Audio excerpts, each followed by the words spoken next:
Pemerintahan Presiden Jokowi merupakan rezim yang memprioritaskan pembangunan infrastruktur untuk menggenjot pertumbuhan ekonomi dan pemerataan pembangunan. Pembangunan jalan, bandara, proyek listrik 35.000 MW, dan food estate termasuk di antaranya. Namun, tidak semua proyek yang menelan dana triliunan rupiah itu mendatangkan manfaat seperti yang ditargetkan. Salah satunya adalah food estate yang dikomandoi Kementerian Pertahanan, dan berlokasi di Kabupaten Gunung Mas, Kalimantan Tengah.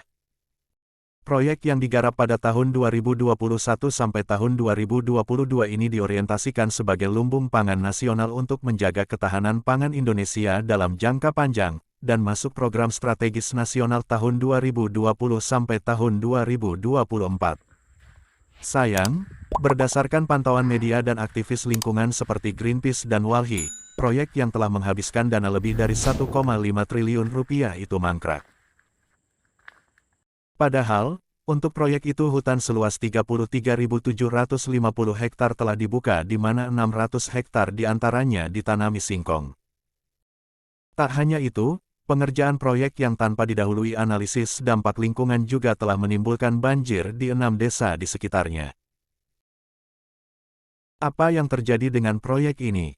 Berikut pendapat ekonom Rizal Ramli. Pemimpin itu kebanyakan tidak ngerti masalah-masalah teknis, itu tanggung jawabnya menteri. Di seluruh dunia begitu, bukan hanya di Indonesia. Misalnya ketika Gus Dur ngangkat saya kepala Bulog, dia bilang, tugas saya apa Gus? Ya tugas kamu bagaimana supaya petani senang. Bagaimana caranya petani senang? Ya urusan kita. Makanya waktu itu saya hapuskan kredit macet petani, sisa kredit usaha tani Pak Habibie sama Adi Sasono 26 triliun. Karena petani itu diuber polisi, diuber sama camat, bayar utangnya kalau nggak disita tanahnya. Saya ngadep Gus Dur, Gus, seandainya kita semua sita tanah ini, terus kita mau ngapain? Ya Gus Dur bilang benar juga, kita sita negara terus mau ngapain dengan tanah ini? Jadi menurut kamu gimana Rizal? Kita hapusin aja utang sama bunga berbunganya 26 triliun. Gus Dur bilang itu duit gede Rizal, kamu bisa ditangkep loh ngapusin itu. Saya bilang Gus kalau ada yang mau nangkep saya tangkep aja, gua sepeser pun nggak ada dapat untung dari ginian. Akhirnya kita lakukan, petani seneng nggak diubur-ubur, dia happy. Habis itu kita naikin harga pembelian gabah dibanding pupuk. Biasanya tuh 1,5, satu untuk beli pupuk, 50% untuk keuntungan petani. Saya naikin 1,75, satu untuk pupuk, 0,75 buat keuntungan petani. Petani semangat karena kalau nanam padi dia untung.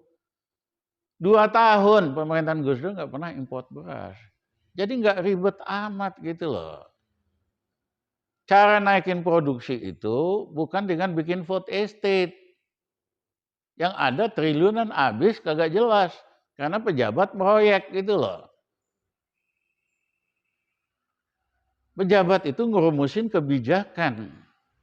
Misalnya nih, kalau kita lebih agresif lagi, kita naikin rasio gabah sama pupuk 2:1. Satu untuk pupuk, 100% untungnya petani.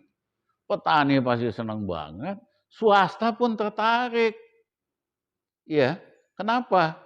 Setiap 4 bulan untungnya 100%. Taruhlah macam-macam jadi 50%. Mana ada bisnis yang untungnya 50%? Akhirnya mereka yang bikin sawah. Mereka yang bikin naikin produksi.